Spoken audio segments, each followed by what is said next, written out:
Sa gitna ng mataong siyudad ng Maynila, kung saan ang mga ilaw ng kalsada ay halos hindi na namamatay, nakatira o mas tamang sabihin, nakalulungga ang isang batang 10 taong gulang na si Tomas. Maliit ang pangangatawan, sunog sa araw ang balat, at halatang hindi nakaranas ng wastong pagkain at pahinga. Ang kanyang buhok ay laging gusot at ang damit na suot ay manipis at butas-butas. Sa bawat hakbang niya, ramdam ang bigat ng buhay na nakapatong sa kanyang murang balikat. Isang gabi, habang siya'y nakaupo sa gilid ng isang tindahan na sarado na, nagmamasid lamang siya sa mga taong nagmamadaling makauwi. Hindi maiwasang mapabuntong hininga ang bata. Bakit kaya ako naiiba? Bakit sila may mga bitbit na pagkain?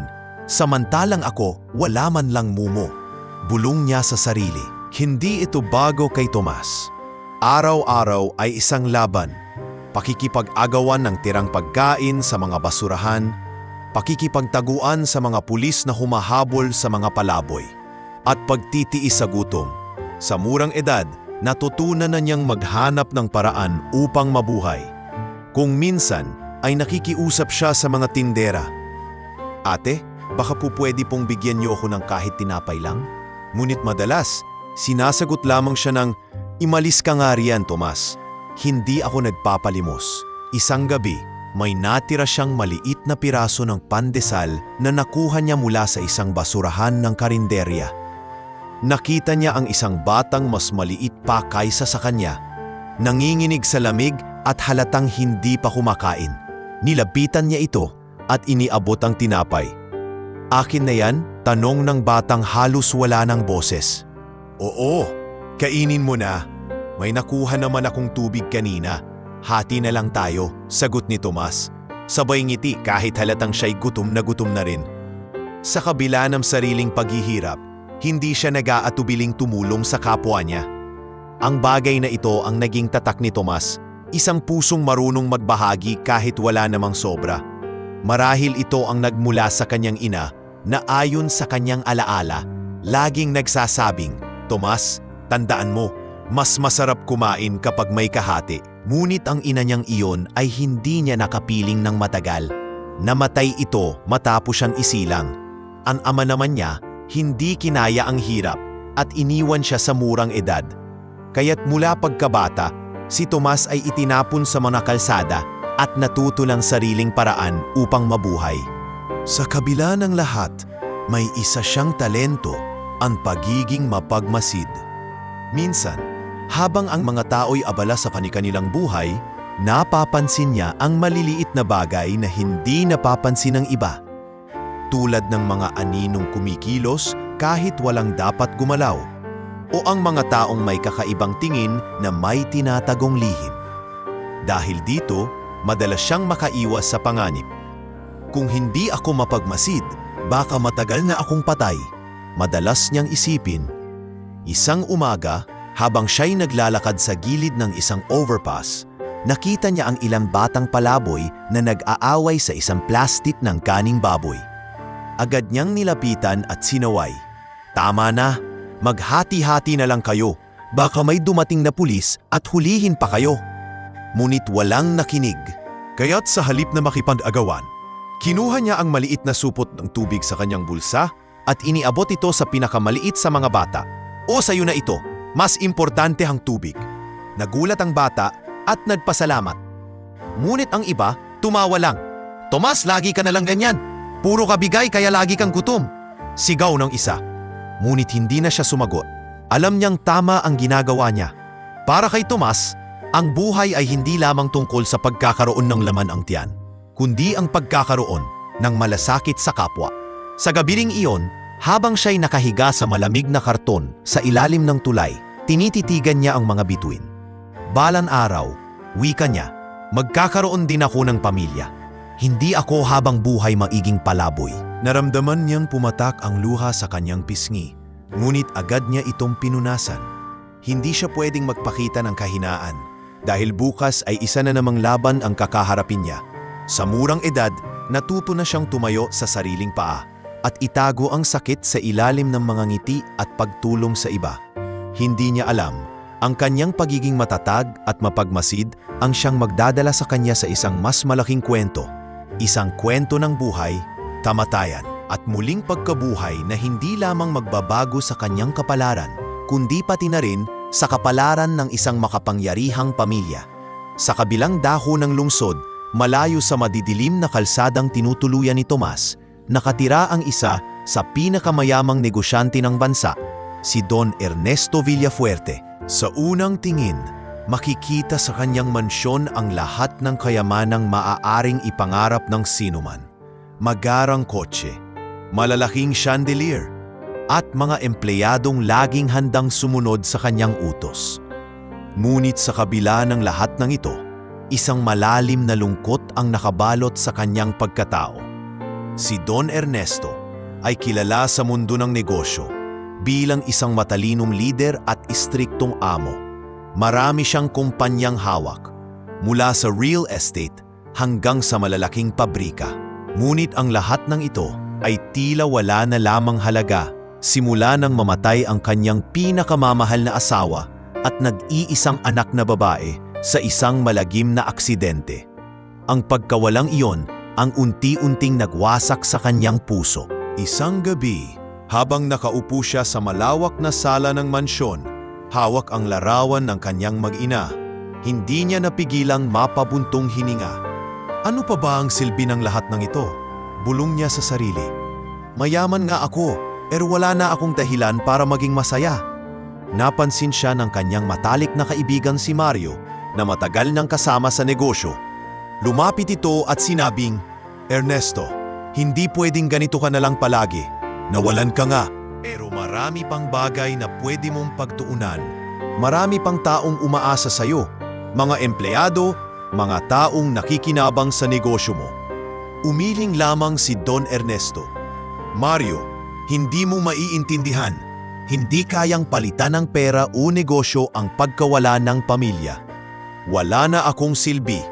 Simula noon, naging malamig na ang kanyang pakikitungo sa lahat, kahit pa sa mga kamag-anak. Hindi niya ito maipaliwanag, pero pakiramdam niya'y wala na siyang mapagkakatiwalaan. Ang kanyang mga kapatid at pinsan na madalas bumisita ay laging tungkol lamang sa pera at pamana ang pinag-uusapan. Sa bawat hapunan, naririnig niya ang mga bulungan. Kapag nawala si Ernesto, kanino mapupunta ang mga kumpanya? Siguradong hahatiin ito sa atin. Kailangan lang tiyakin na maayos ang papeles. Para kay Don Ernesto, mga buwitre ang tingin niya sa sariling dugo. Alam niyang hindi pagmamahal ang dahilan ng kanilang paglapit sa kanya, kundi ang inaasam na mana. Isang hapon, habang nakaupo siya sa hardin ng mansyon, nilapitan siya ng kanyang nakababatang kapatid na si Ricardo. "Kuya, panimula nito. Alam kong mahirap ang pinagdadaanan mo, pero sana'y maisip mong magtalaga ng taong magmamana ng lahat ng ito. Wala ka ng asawa, wala ka ng anak. Baka mas mainam kung ipamana mo na sa amin bago pa mahuli ang lahat." Matalim ang naging tingin ni Don Ernesto kay Ricardo.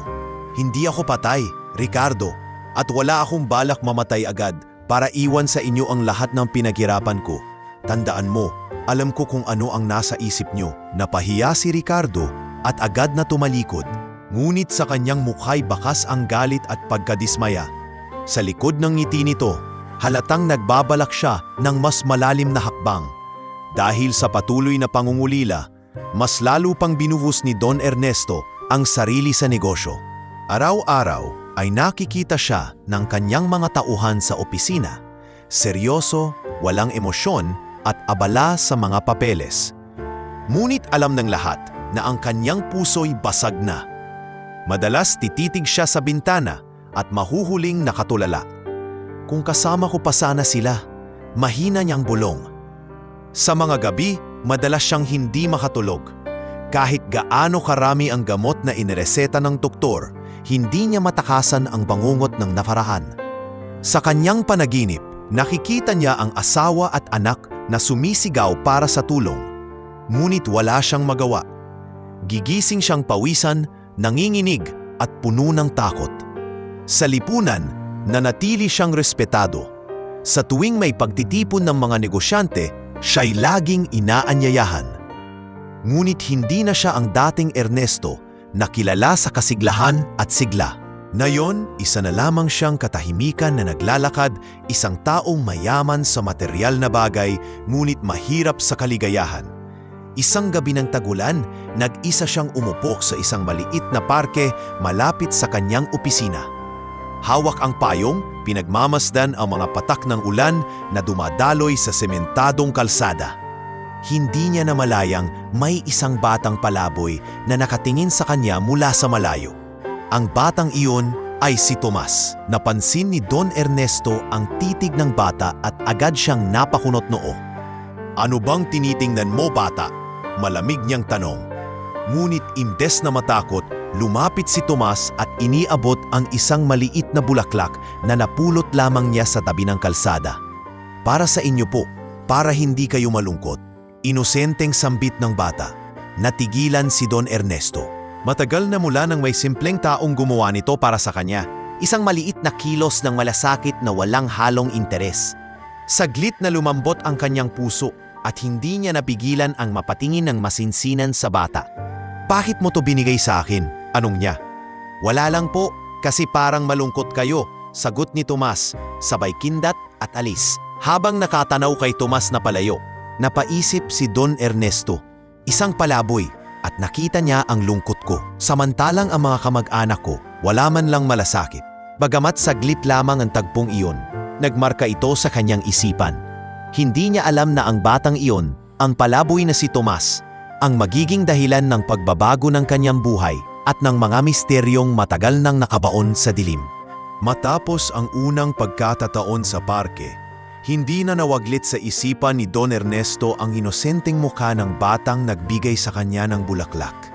Sa kabila ng kanyang pag-iwas sa emosyon, may kung anong kakaibang init na nagmula sa simpleng kilos ni Tomas.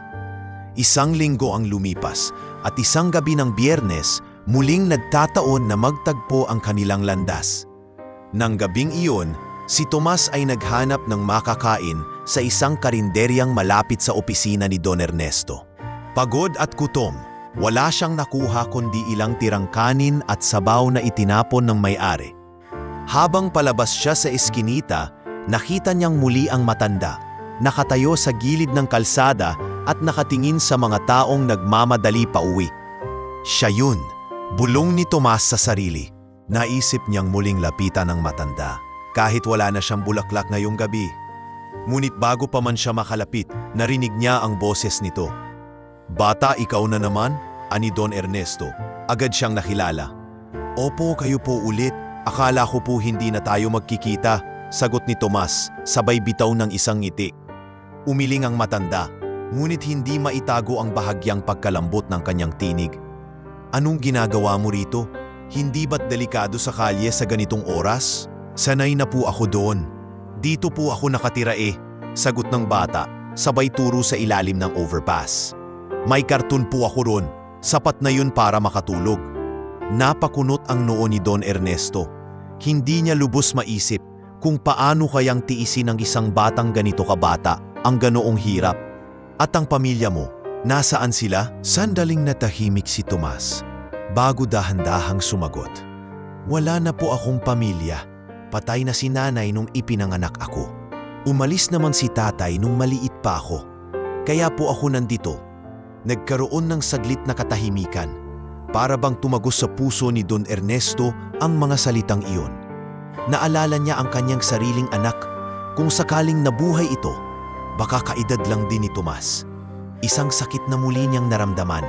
Ngunit kasabay nito'y isang kakaibang awa. "Bakit mo akong initian nung nakaraan? Hindi mo naman ako kilala?" tanong ng matanda. Nagkamot ng patop si Tomas at sagot niya'y, "Kasi po, kahit po hindi ko kayo kilala, nakita ko pong malungkot kayo.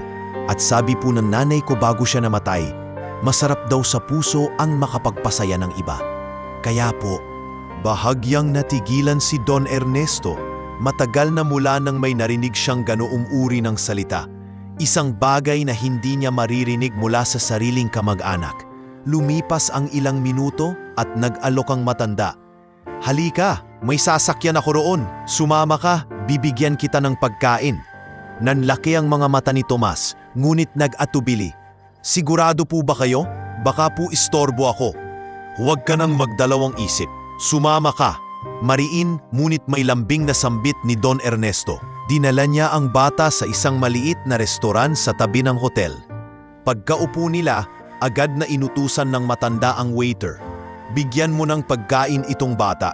Kahit anong nasa menu, ibigay mo. Nang dumating ang pagkain, isang mainit na sinigang, pritong manok at kanin, hindi na napigilan ni Tomas ang kanyang sarili. Agad siyang kumain ng halos hindi na makahinga. Pinagmamasdan lamang siya ni Don Ernesto at sa unang pagkakataon matapos ang mahabang panahon, nakaramdam siya ng kakaibang kapayapaan. Bagalan mo, baka mabulunan ka, sabi niya. Huminto si Tomas sandali, ngumiti at nagsabing, pasensya na po Don, sanay lang po kasi ako sa tira-tira. Ngayon lang po ako nakatikim ng ganitong kagandang pagkain. Muling natigilan si Don Ernesto. Sa mga salitang iyon, lalo niyang nakita ang kawalan sa buhay ng bata. Ngunit kasabay nito, may kakaibang pagnanais siyang tulungan ito. Nagtagal ang kanilang pag-uusap. Tinatanong ng matanda tungkol sa buhay ni Tomas. Paano siya nakaliligtas araw-araw? Paano siya nakikipag-agawan ng pagkain? Paano niya kinakalaban ang gutom? Sa bawat kwento ng bata, lalong humahapdi ang dibdib ni Don Ernesto sapagkat nakikita niya ang isang imahe ng anak na hindi na niya nakasama. Don, pwede ko po bang itanong? Sambit ni Tomas habang patapos na silang kumain. Ano yun? Sagot ng matanda. Bakit po kayo laging malungkot? Kanina po parang wala kayong kasama. Kahit po mayaman naman kayo. Hindi po ba kayo masaya? Napatigil si Don Ernesto. Hindi siya sanay na may nagtatanong ng ganoon. Ngunit sa harap ng inosenteng mukha ng bata, hindi niya napigilan. Dahil iniwan na ako ng mga pinakamahalaga sa akin. Ang asawa ko, ang anak ko, wala na sila. Natahimik si Tomas. Dahan-dahan niyang inilagay ang kanyang maliit na kamay sa mesa, malapit sa kamay ng matanda. Pasensya na po, pero siguro po, kahit wala na sila, pwede pa rin kayong maging masaya. Katulad po ngayon, kumakain tayong dalawa. Hindi po ba masaya ito kahit sandali lang? Halos mapaluha si Don Ernesto sa sinabi ng bata. Napatingin siya kay Tomas at sa unang pagkakataon, isang ngiti ang lumabas sa kanyang labi. Mula sa gabing iyon, nagsimula ang kakaibang koneksyon sa pagitan ng isang batang palaboy at ng isang milyonaryong sugatan ng puso.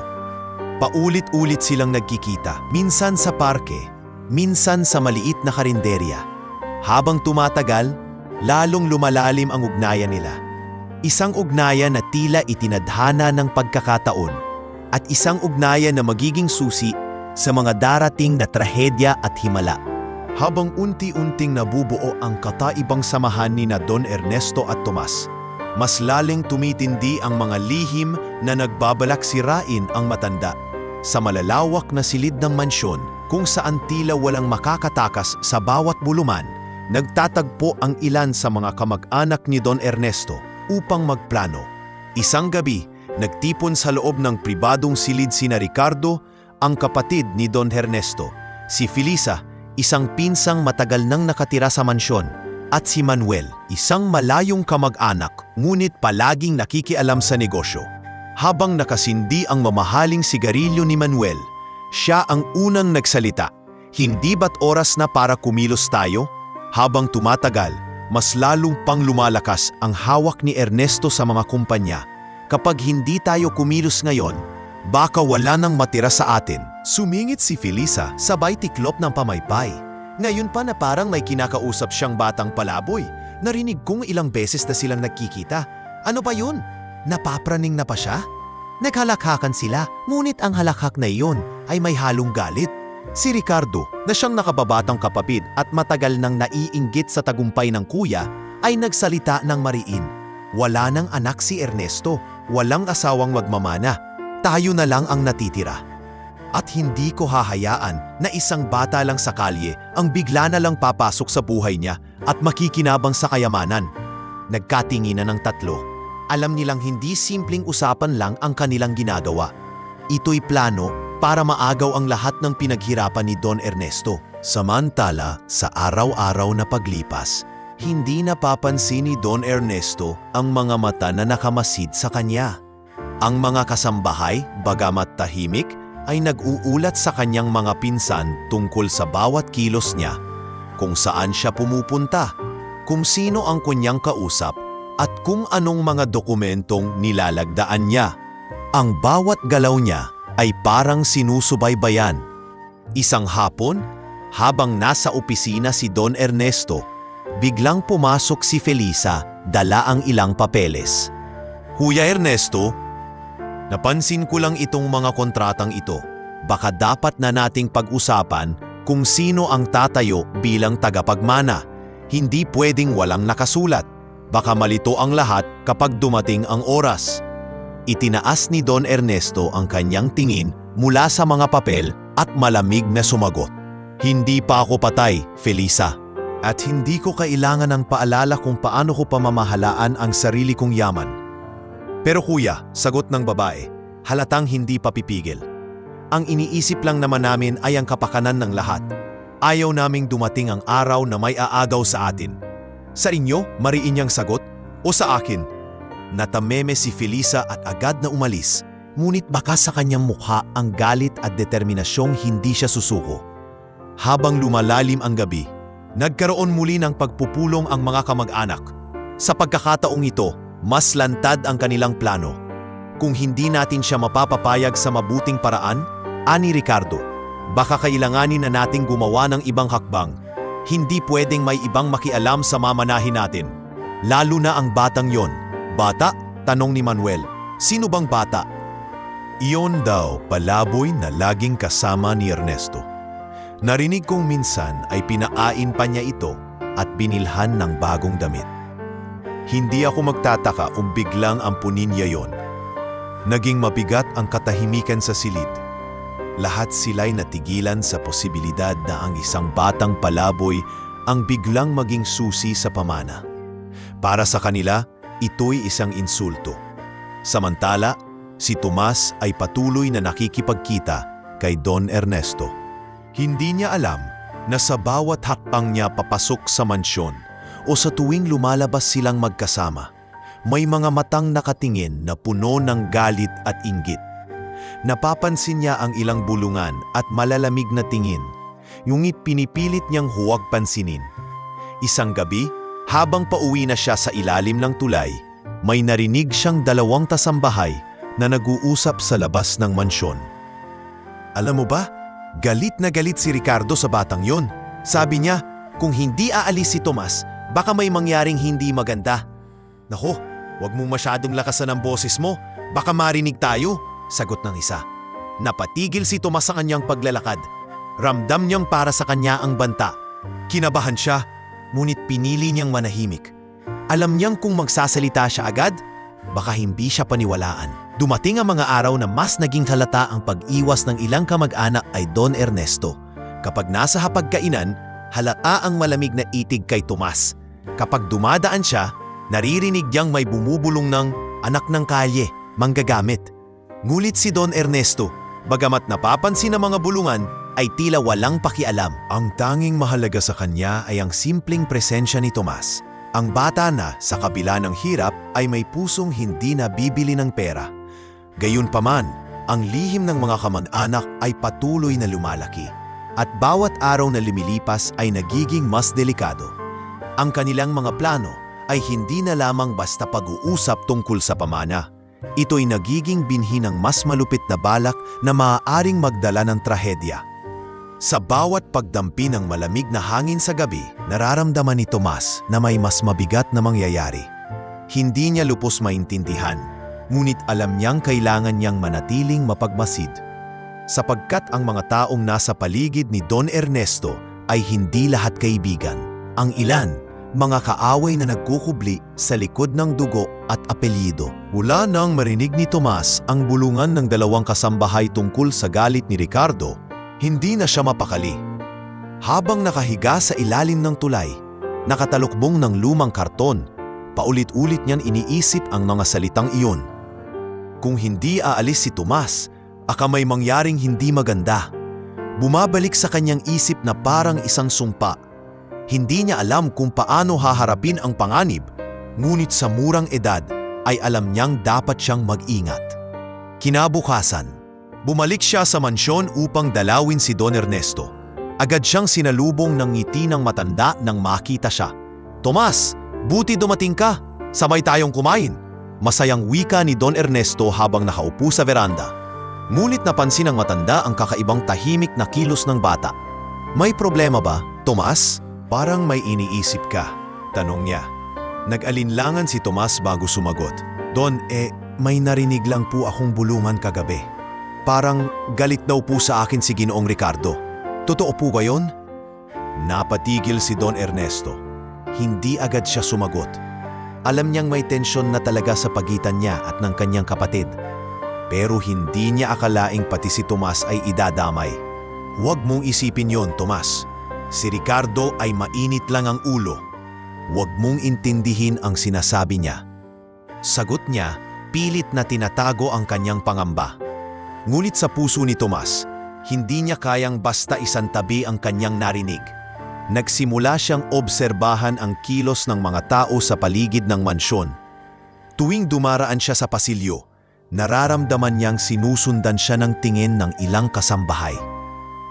Minsan, nahuhuli niya ang isa sa mga tauhan ni Ricardo na nakatayo sa sulok, nakamasid lamang sa kanya na tila ba inaabangan ang kanyang bawat galaw. Sa mga sumunod na araw, mas lumakas ang kanyang kutob.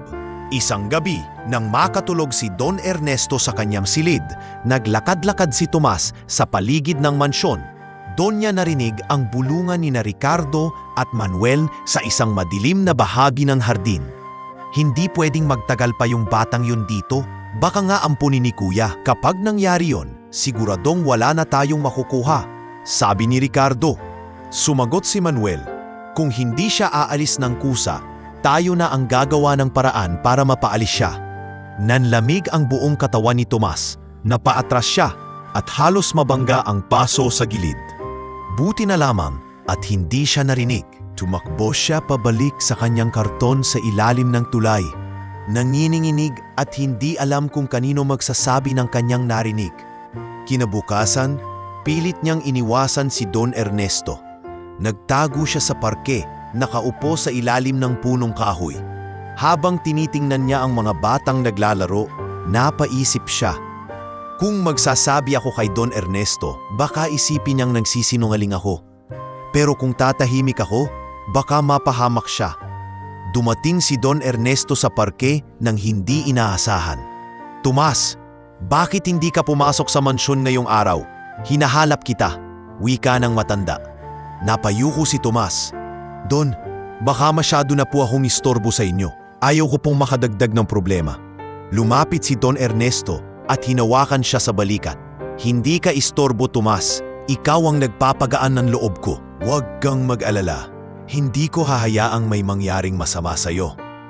Ngunit sa halip na gumaan ang pakiramdam ni Tomas, mas lalo pa siyang nabahala.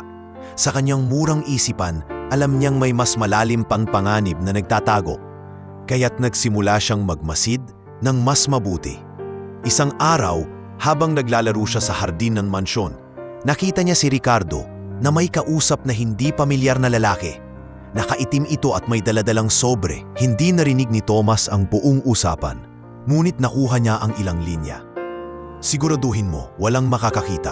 Hindi pwedeng malaman ni Kuya. Basta't may kapalit na pera, gagawin ko." Agad na nagtago si Tomas sa likod ng malaking paso. Pinigilan ang sariling huminga ng malakas. Nang umalis ang lalaki, naramdaman niyang lalong tumindi ang kanyang hinala. May masamang balak nga ang mga kamag-anak ni Don Ernesto. Dumating ang gabi at muling nagpunta si Tomas sa ilalim ng tulay.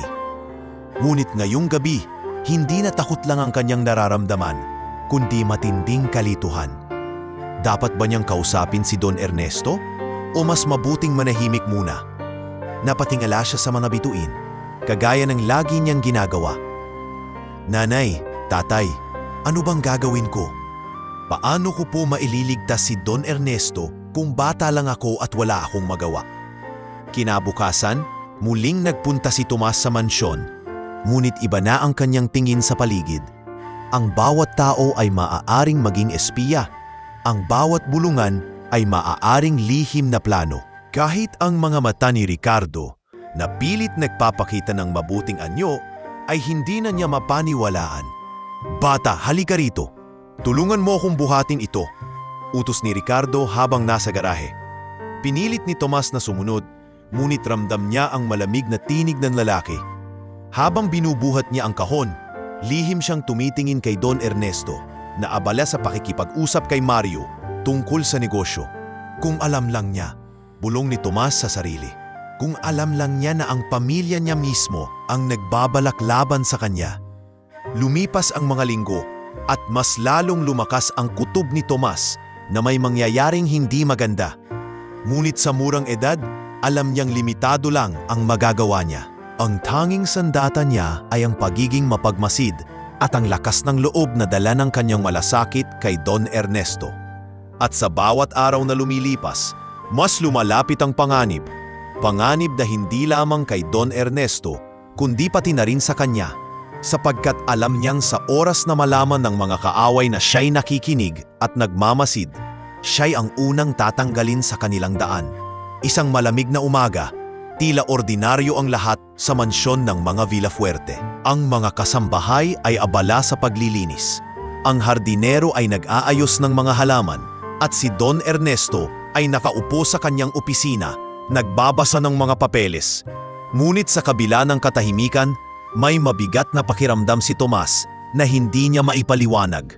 Para bang may paparating na masama. Nang gabing iyon, dumalo si Don Ernesto sa isang ulong ng mga negosyante sa isang hotel. Kasama niya si Mario, ang matalik na kaibigan, at naiwan naman si Tomas sa mansyon. Habang nasa pulong, bigla siyang nakaramdam ng pananakit ng dibdib. Pinilit niyang tapusin ang pagpupulong, ngunit sa kalagitnaan, bigla na lamang siyang bumagsak. "Don Ernesto!" Tumawag ng ambulansya, sigaw ni Mario habang hawak ang kanyang kaibigan. Dali-daling isinugod si Don Ernesto sa ospital. Ngunit sa kabila ng pagsisikap ng mga doktor, inulat nilang hindi na siya umabot. Ang sanhi raw, atake sa puso. Nang dumating ang balita sa mansyon, nagsimulang maguluhan ang lahat. Ang mga kasambahay ay nagsipag-iyakan at si Tomas ay halos hindi makapaniwala. Hindi totoo to.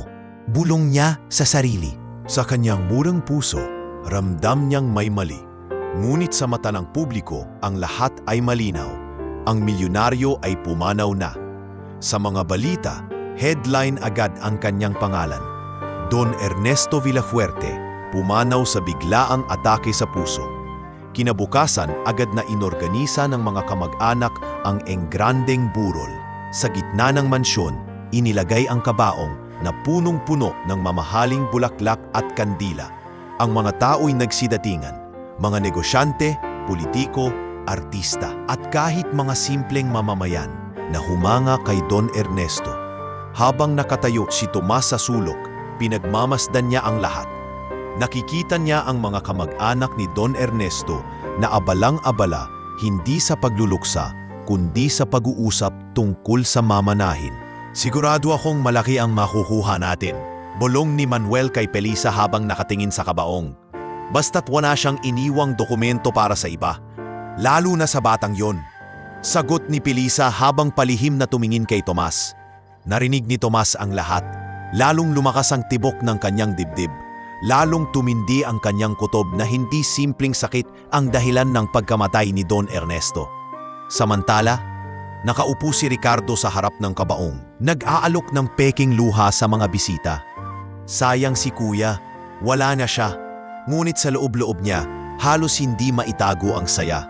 Sa isip niya, malapit na ang oras ng kanilang tagumpay.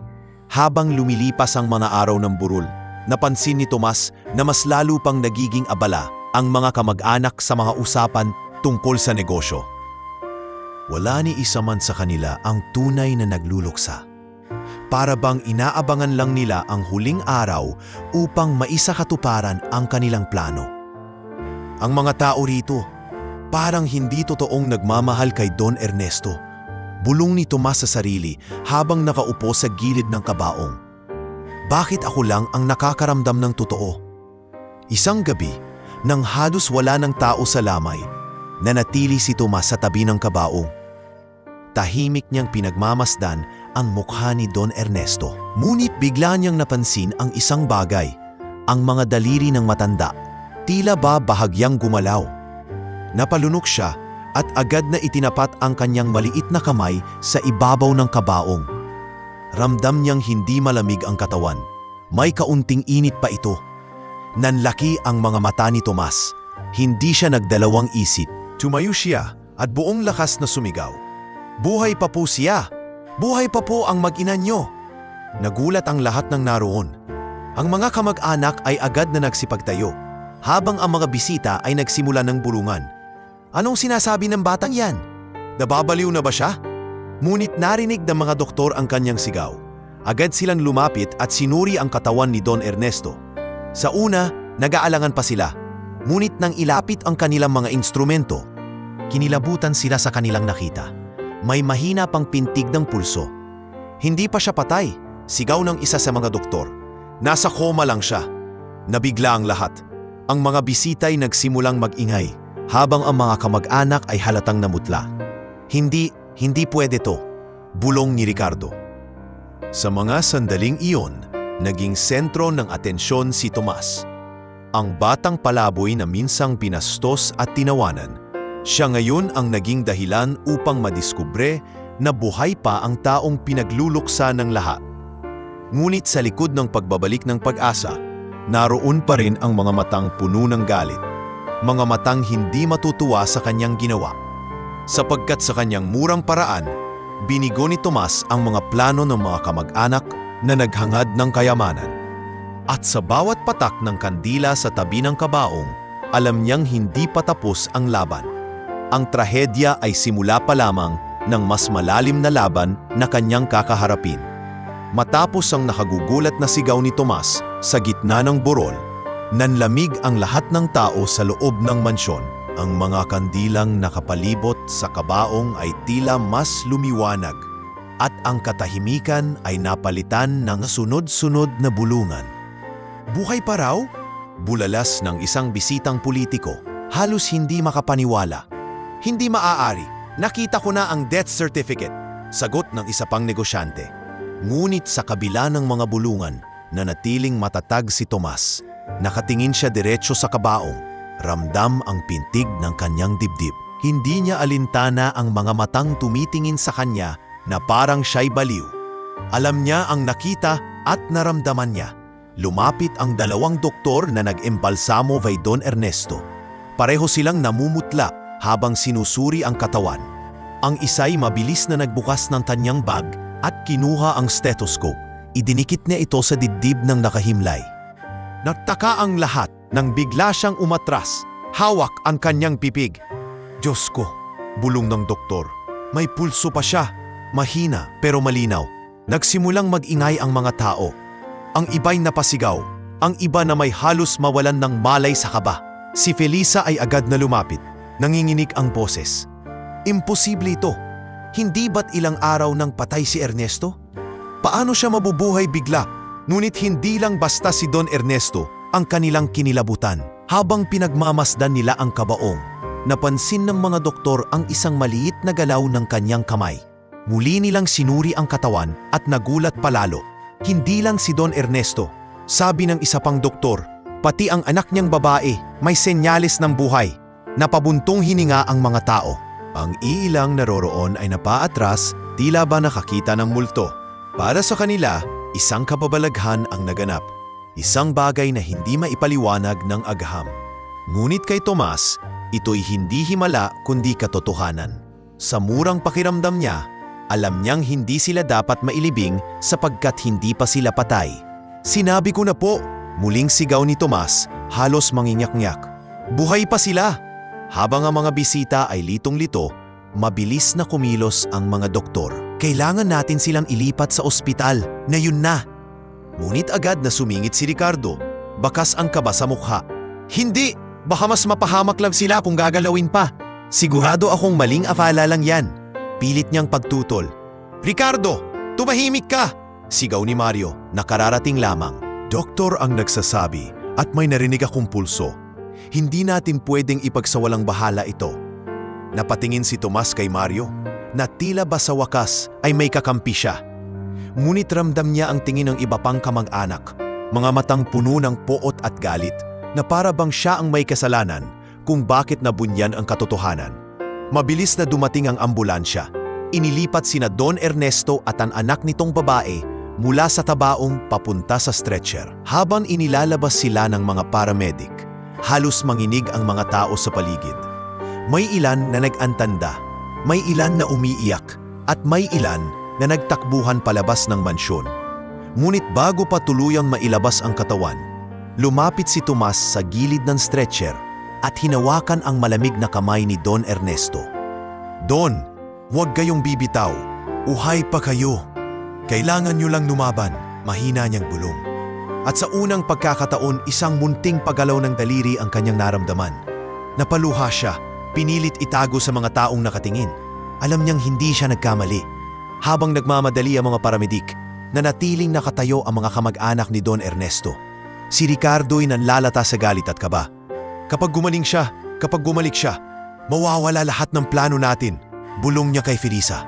"Hindi natin hahayaang mangyari yan," sagot ni Felisa, malamig ang tinig. "May iba pa tayong paraan."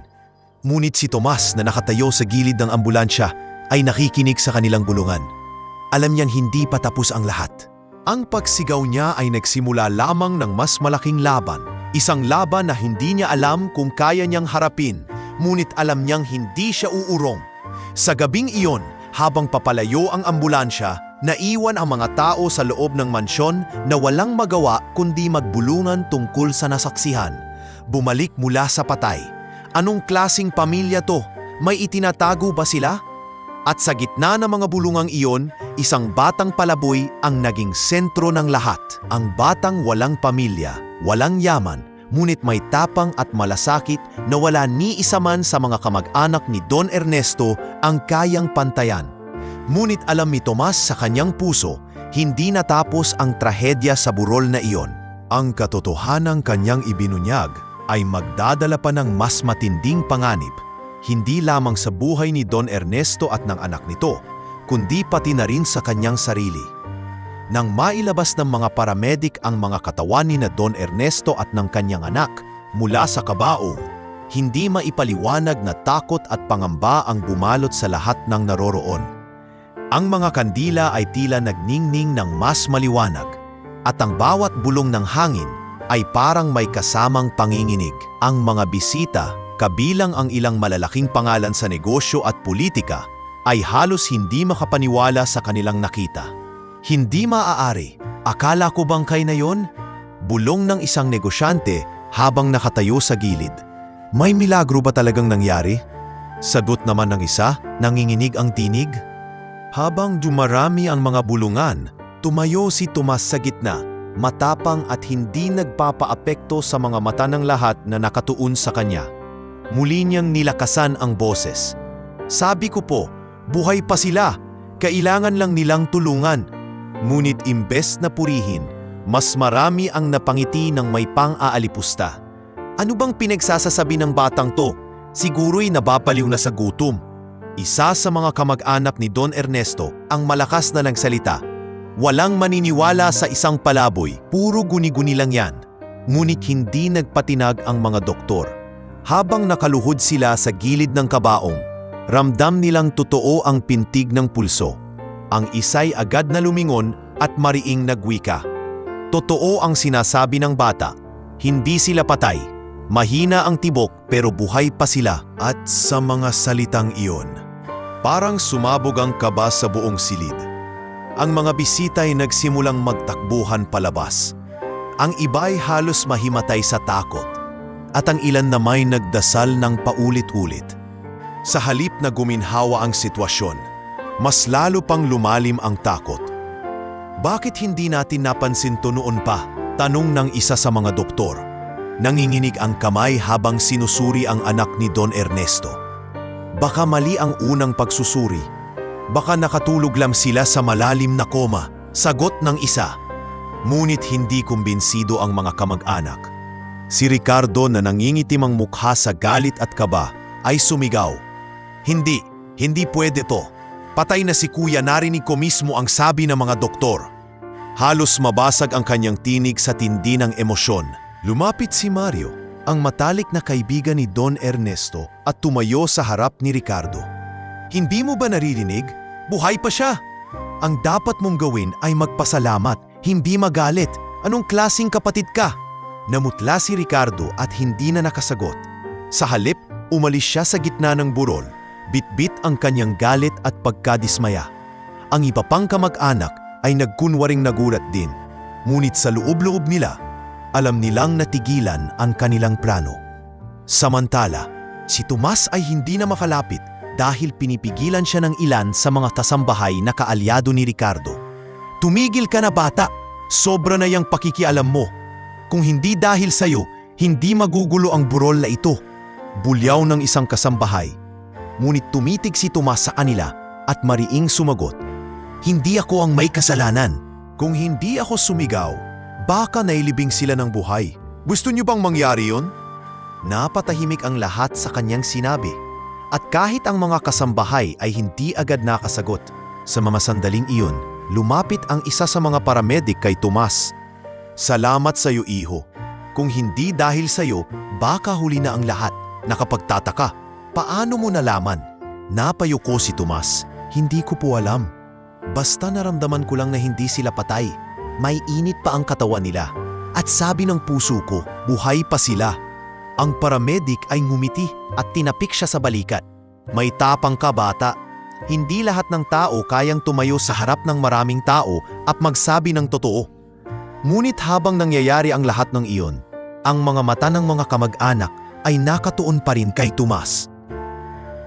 Ang kanilang mga isip ay nag-iisip ng bagong plano sapagkat alam nilang kung magigising si Don Ernesto at ang kanyang anak, hindi na nila makukuha ang kayamanang inaasam. At higit sa lahat, si Tomas ang naging hadlang. Habang inilalabas ang mga katawan upang isakay sa ambulansya, tumakbo si Tomas palabas at sumabay. Habang napatayo siya sa gilid ng sasakyan, halos sumigaw siya ng panalangin. Don, lumaban po kayo! Kailangan kayong mabuhay. Hindi po ako susuko hanggat hindi kayo nagigising. Sa loob ng mansyon, naiwan ang mga bisitang hindi alam kung matatakot o magagalak. Para sa kanila, ang burol na dapat ay tanda ng pagluluksa ay naging simula ng isang kababalaghan. Ang mga bulungang multo, himala at pandaraya ay paulit-ulit na naririnig. Ngunit sa puso ni Tomas, malinaw ang lahat. Hindi ito multo o milagro lamang. Isa itong palatandaan na may mas malalim na sikreto sa likod ng pagkakasakit ni Don Ernesto at ng kanyang anak. At alam niyang hindi matatapos ang lahat sa pagbubunyag ng katotohanan sa burol. Habang papalayo ang ambulansya, iniwan ng gabing iyon ang lahat ng tao sa isang estado ng pagkagitla. Ang pagkakatigagal na kahit kailan ay hindi nila malilimutan. At si Tomas, isang batang palaboy, ang naging mitsa ng pagbabago ng kapalaran ng lahat. Dumating sa ospital ang ambulansyang lulan sina Don Ernesto at ang kanyang anak. Ang paligid ay nagmistulang eksena sa pelikula. Nagmamadali ang mga nurse, napahanda ang mga doktor, at ang mga ilaw sa emergency room ay tila kumikislap kasabay ng kaba ng lahat. Kasunod ni Tomas, ang ilang kasambahay at si Mario. Habang ang mga kamag-anak naman ay nagkunwaring nag-aalala, ngunit halata ang kaba at pagkadismaya sa kanilang mga mata. Agad na isinailalim si Don Ernesto sa masusing pagsusuri. Ang mga aparato'y kumakabog at sa bawat tunog ng beep ng makina, napapatingin si Tomas. Sa isang sulok, mahigpit niyang hawak ang rosaryong ipinahiram ng isang nurse. Paulit-ulit siyang nagdarasal. Panginoon, huwag niyo pong hayaang mawala si Don Ernesto. Isa po siyang mabuing tao kahit hindi nakikita ng lahat. Tulungan niyo po siya. Lumabas ang isang doktor pagkatapos ng ilang oras. May magandang balita, aniya. Buhay si Don Ernesto. Hindi siya namatay gaya ng inakala natin. Nasa malalim lamang siyang koma, maaaring dulot ng sobrang stress at komplikasyon sa puso. Ngunit may posibilidad siyang gumising. Nagpalakpakan ng mga nurse, ngunit hindi lahat ay natuwa. Si Ricardo, na nasa gilid lamang, ay agad na sumabat. Doktor, sigurado ba kayo? Hindi ba delikado kung ipipilit nyo pang buhayin siya? Baka mas mahirapan lang siya. Tumingin ng diretsyo ang doktor. Ginoo, tungkulin naming gawin ang lahat para mailigtas siya. Kung may pag-asa pa, hindi namin ito ipagkakait. Hindi nakasagot si Ricardo. Sa loob-loob niya, mas lalo lamang lumalaki ang kanyang takot. Kung magigising si Don Ernesto, tiyak na malalantad ang kanilang kasakiman. Samantala, si Tomas ay lumapit sa kama ng anak ni Don Ernesto. Ang batang babae ay nakahiga, maputla, ngunit halatang may buhay pa. Inabot ni Tomas ang kanyang kamay. Ate, hindi ko po kayo kilala, pero alam kong mahal na mahal kayo ng tatay niyo. Huwag po kayong susuko. Nandito ako. Maghihintay ako sa paggising ninyo. Isang malamig ngunit marahang paggalaw ng daliri ang kanyang naramdaman. Napaluha si Tomas. Narinig niyo po ako, di ba? Buhay pa kayo. Nang marinig ito ni Mario, agad siyang lumapit kay Tomas at hinawakan ang balikat nito.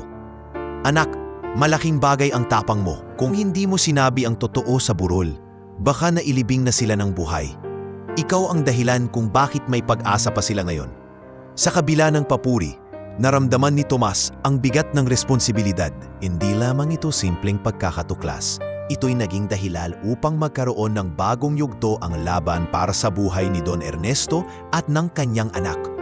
Habang lumalalim ang gabi, nagpasya ang ospital na ilagay sa mahigpit na bantay sina Don Ernesto at ang anak. Ngunit sa isang sulok, lihim na nag-uusap sina Ricardo at Felisa. Hindi pwede to, Felisa. Kung magigising siya, tapos na tayo, bulong ni Ricardo. Kailangan nating mag-isip ng paraan. Baka sa ospital mismo. Maayos natin to, sagot ni Felisa. Malamig ang mga mata.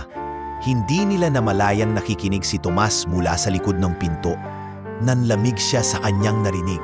Pati dito, may plano pa rin sila, bulong niya sa sarili. Ngunit pinilit niyang huwag magpakita ng takot. Alam niyang kailangan niyang ipaglaban si Don Ernesto at ang anak nito, kahit gaano pa kahirap. Kinabukasan, bumalik ang doktor, dala ang karagdadang resulta ng pagsusuri. May malaking tsansa si Don Ernesto na magising. Ang kanyang katawan ay lumalaban. Ang bata ring babae, bagamat mahina, ay may posibilidad ding makarecover. Muling nabuhayan ng loob si Tomas. Ngunit ang mga kamag-anak ay lalong nainis. Si Manuel na kanina patahimik ay napasigaw. Hindi ako naniniwala. Imposible to. Kung buhay sila, bakit walang nakapansin noon pa? Siguro palabas lang to ng mga doktor. Ngunit tumayo si Mario at malakas na tinig ang binitawan. Palabas? Ang palabas ay kayo. Kayo na walang ibang iniisip, kundi ang pamana. Hindi ninyo naisip ang kapakanan ng sariling dugo. Nakatahiya kayo. Tumahimik ang lahat. Ngunit sa halip na mahiya, mas lalo lamang silang napuno ng galit kay Mario at kay Tomas. Samantala, si Tomas ay muling pumwesto sa tabi ng kama ni Don Ernesto. Tahimik siyang nagsalita. Don, hindi niyo po ako kilala ng lubos, pero pakiramdam ko po, kayo na ang pamilya ko. Kung gigising kayo, ipapangako ko pong lagi akong nasa tabi niyo. Labanan niyo po. Huwag kayong susuko. At sa mga salitang iyon, isang munting pag-ikot ng daliri at bahagyang pagkislot ng labi ang nakita ng mga nurse. Napasigaw ang isa, Doktor, may reaksyon si Don Ernesto. Mabilis na lumapit ang doktor at sinuri. Oo, may paggalaw. Posibleng magsimula na siyang bumalik mula sa koma. Nabuhayan ang lahat ng nurse at si Mario ay napaluha sa tuwa. Ngunit ang mga kamag-anak ay lalong namutla. Si Ricardo ay napakapit sa dingding, pawisan at halatang natataranta. Hindi ito pwede, bulong niya. Halos hindi marinig. Ngunit malinaw sa lahat, ang pagbabalik ni Don Ernesto mula sa bingit ng kamatayan ay nagsimula na. At ang unang hakbang ng kanyang paggising ay naging patunay na ang sigaw ni Tomas sa burol ay hindi kabaliwan, kundi katotohanang nagligtas sa buhay ng isang tao at maaaring magpabago sa buong kapalaran ng kanilang pamilya. Sa mga sumunod na araw matapos ipahayag ng mga doktor na may tsansa ng gumising si Don Ernesto, lalong naging mainit ang tensyon sa ospital. ang bawat pagbisita ng kanyang mga kamag-anak ay hindi dala ng malasakit, kundi ng matinding kaba at galit. Para sa kanila, ang balitang iyon ay isang bangungot, sapagkat kung tuluyang magising si Don Ernesto, mawawala ang lahat ng plano nilang maagaw ang kayamanan. Isang hapon, nagtipon sina Ricardo, Felisa at Manuel sa isang pribadong lounge ng ospital. Lihim silang nag-uusap, pilit pinapahina ang loob ng isa't isa. Ricardo, kailangan nating kumilos agad. Kung magigising si Kuya, tapos na tayo. Mariing sabi ni Felisa. Habol ang hininga sa galit. Hindi pwede. Masisira ang lahat ng pinaghirapan natin. Malapit na sana. Ilang oras na lang at naililibing na siya. Pero dumating ang batang yun, sabat ni Manuel. Si Tomas, singhal ni Ricardo. Ang batang palaboy na yan ang ugat ng lahat ng ito. Kung hindi dahil sa kanya, nailibing na si Ernesto. Napasandal si Ricardo at mariing ipinikit ang mga mata. Hindi ako papayag, gagawa ako ng paraan para mawala ang batang iyon. Hindi siya dapat manatili sa tabi ni Kuya. Samantala, sa loob ng kwarto kung saan nakakonfine si Don Ernesto, tahimik na nakabantay si Tomas. Hindi niya alintana ang mga bulungan ng mga kamag-anak na dumaraan. Ang tanging mahalaga sa kanya ay masigurong ligtas si Don Ernesto at ang anak nito. Sa bawat mahina at halos di marinig na paghinga ng matanda, ramdam ni Tomas na may pag-asa pa. Lumapit si Mario, may dalang pagkain. Tomas, kumain ka muna. Hindi ka na halos natutulog at kumakain. Hindi pwedeng ikaw naman ang bumagsak. Umiling ang bata. Hindi po ako aalis dito, Tito Mario. Baka kapag iniwan ko siya, may mangyaring masama. Narinig ko po ang usapan nila Ricardo. May binabalak silang hindi maganda. Nagulat si Mario, ngunit hindi na siya nagtaka. Kilala niya ang mga kamag-anak ni Don Ernesto at ang kanilang kasakiman. Huwag kang matakot, anak. Nandito ako. Huwag mong hayaang kainin ka ng takot. Ang mahalaga, maging matatag ka. Ngunit hindi ganon kadali. Nang sumunod na gabi, habang natutulog si Tomas sa isang upuan, bigla siyang nagising sa tunog ng marahang pagbukas ng pinto. Dahan-dahan niyang iminulat ang mga mata at nakita si Ricardo, nakatayo sa gilid ng kama ni Don Ernesto. May hawak itong maliit na bote na may lamang likido. Nanlamig ang buong katawan ni Tomas. Agad siyang tumayo at sumigaw. Anong ginagawa mo dyan? Nagulat si Ricardo at halos mabitawan ang bote. Wala akong ginagawa. Lumabas ka riyan. Bata. Nagkagulo ang mga nurse at agad silang pumasok. Mabilis na nagtago si Ricardo sa kanyang bulsa at nagkunwaring nag-aalala. Narito lang ako para tingnan ang kalagayan ng aking kapatid. Palusot niya. Ngunit alam ni Tomas ang kanyang nakita. At alam niyang hindi hihinto si Ricardo hanggat hindi natatanggal sa kanilang daan si Don Ernesto. Kinabukasan, ikinalat ng mga kamag-anak ang masasamang salita laban kay Tomas. Sa harap ng ilang doktor at nurse, sinabi nila, baka ginagamit lang tayo ng batang ito. Baka isa siyang magnanakaw o manggagamit. Kung bakit ba't bigla na lang siyang napalapit kay Ernesto, hindi ba kahina-hinala? Nang marinig ito, halos maiyak si Tomas. Hindi po totoong yon. Mahal ko si Don Ernesto na parang tatay. Hindi ko po siya kailanman sasaktan. Ngunit imbes na makinig, tiningnan lamang siya ng malamig ng mga kamag-anak. Ang ibang tao ay nagsimulang magduda. Kahit ang ilang nurse ay nagtatanong sa isa't isa. Baka nga totoo ang sinasabi ng pamilya. Bakit nga ba biglang nandyan ang batang yan? Ngunit sa gitna ng lahat ng pagdududa, si Mario ang tumindig para kay Tomas. Kung hindi dahil sa batang ito, nailibing na si Ernesto ng buhay. Huwag niyong kalimutan yon. At kung may dapat tayong pagdudahan, hindi ang batang ito kundi ang mga taong masyadong nagmamadali sa pamana. Napahiya ang mga kamag-anak, ngunit hindi sila sumuko. Lumapit si Felisa kay Tomas, mariing bulong. Makinig ka, bata. Kung ayaw mong madamay, lumayo nga na kay Ernesto. Wala kang laban sa amin. Nag-angat ng tingin si Tomas at buong tapang na sumagot.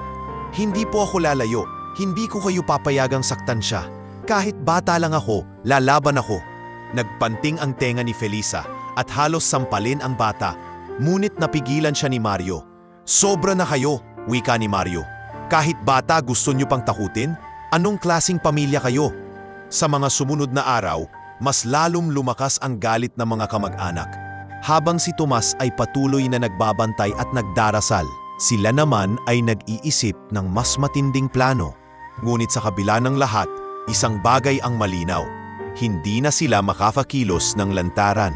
Sapagkat ang isang batang palaboy na walang pangalan at walang pag-aari, si Tomas, ang siyang nagbigay liwanag sa kwarto ng ospital. At kahit gaano kalaki ang galit ng mga kamag-anak, hindi na nila kayang burahin ang katotohanang buhay si Don Ernesto. At may batang handang isakripisyo ang lahat para protektahan siya. Sa bawat pintig ng makina, alam ni Tomas na papalapit ng papalapit ang oras ng paggising ng matanda. Ngunit alam din niyang kasabay nito, papalapit ng papalapit ang panganib na dala ng mga galit at kasakiman ng mga kamag-anak. Ilang linggo ang lumipas mula nang mailigtas sa kamatayan si Don Ernesto at ang kanyang anak. Sa ospital, araw-araw ay bantay sarado ni Tomas ang silid ng matanda. Unti-unti, ang dating walang malay na katawan ni Don Ernesto ay nagpakita ng palatandaan ng paggising. Maliit na pagkilos ng daliri, mahihinang ungol at paminsan-minsang pagbuka ng mga mata. Hanggang isang umaga, habang mahimbing na natutulog si Tomas sa upuan, bigla siyang ginising ng mahina ngunit malinaw na tinig. Tomas!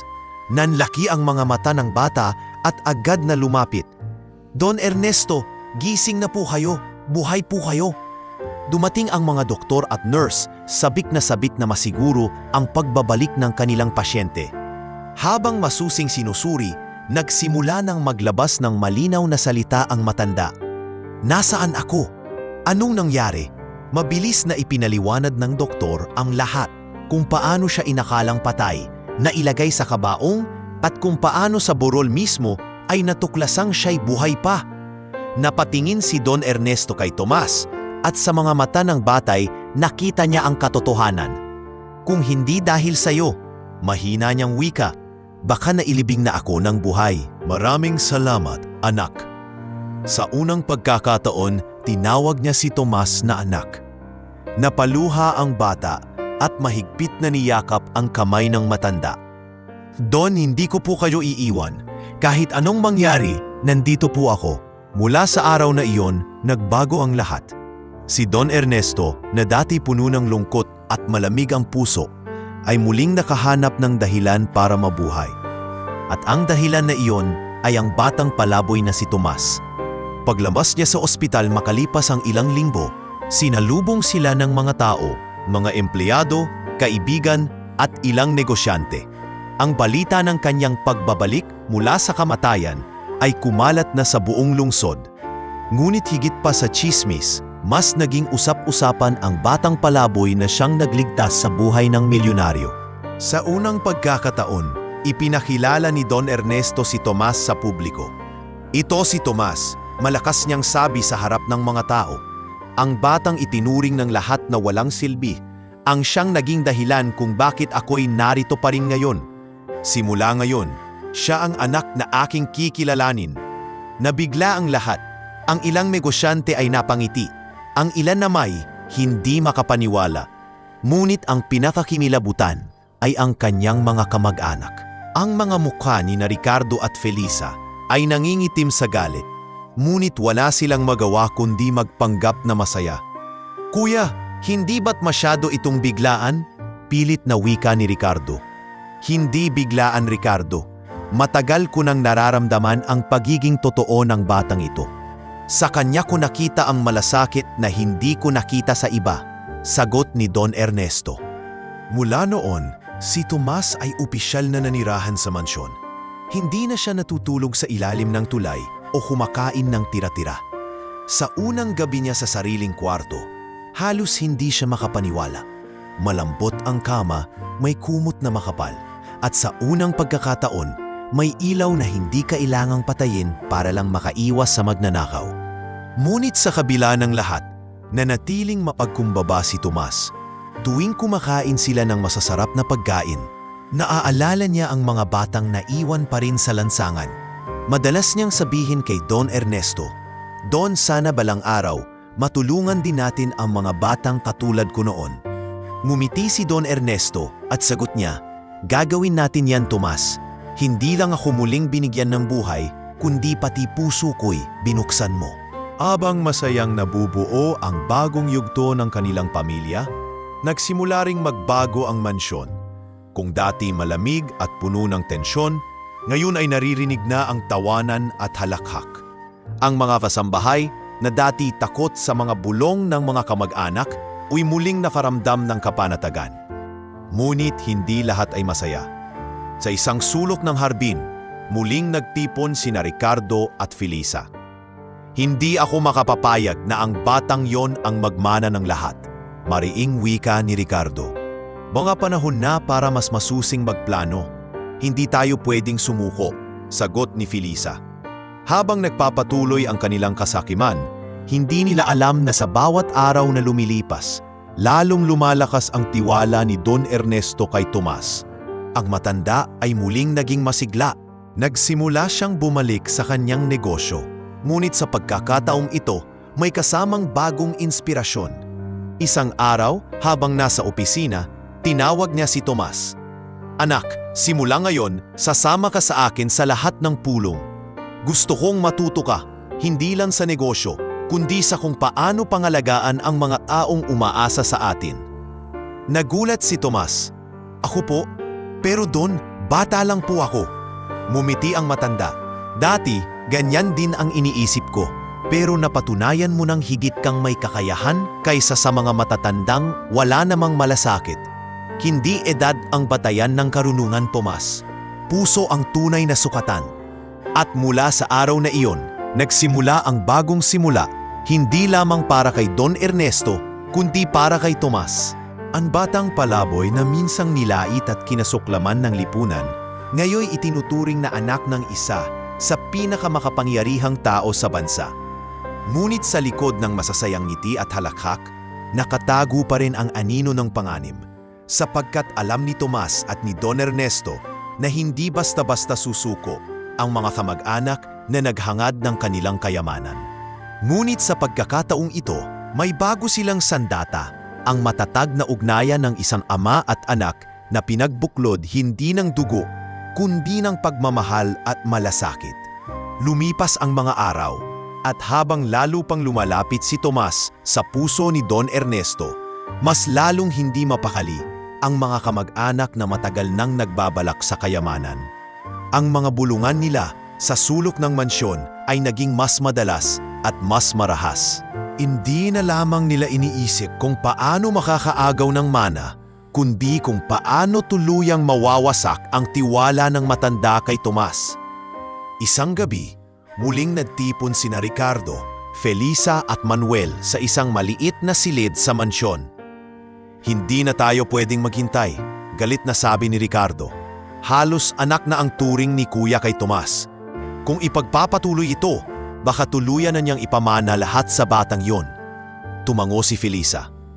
"Tama ka, kailangan sirain natin ang tiwala niya. At may naiisip na akong paraan." Naglapit siya ng ilang papeles sa mesa. "Ano ito?" tanong ni Manuel. "Mga peking kontrata at resibo. Gagawa tayo ng kwento na ginagamit ni Tomas si Ernesto para makakuha ng pera. Kapag kumalat ito, baka mapagtanto ng mga tao na hindi siya dapat pagkatiwalaan." Umiling si Ricardo ngunit hindi na nagkomento. Sa isip niya, tama si Felisa. Hindi nila kailangan patayin si Tomas. Sapat na ang masira ang kanyang pangalan. Kinabukasan, nagsimula na ang kanilang paninira. Sa opisina ng kumpanya ni Don Ernesto, kumalat ang tsismis na maubatang palaboy na ginagamit ang milyonaryo para makuha ang kanyang yaman. "Hindi ba't nakikita ko yung bata na laging kasama si Don Ernesto?" Bulungan ng isang empleyado. Sabi nila, ginagamit daw siya para sa pera. Baka naman tama, ang hirap ng buhay sa kalye, tapos bigla na lang nasa mansyon. Kahina-hinala, hindi ba? Unti-unti, umabot ang mga tsismis sa mga kasambahay ng mansyon. Ang ilan ay nagsimulang magduda kay Tomas. Kapag dumadaan siya, may naririnig siyang bulungan. Ayan na yung bata, baka manggagamit lang yan. Nasasaktan si Tomas ngunit pinipilit niyang huwag ipakita.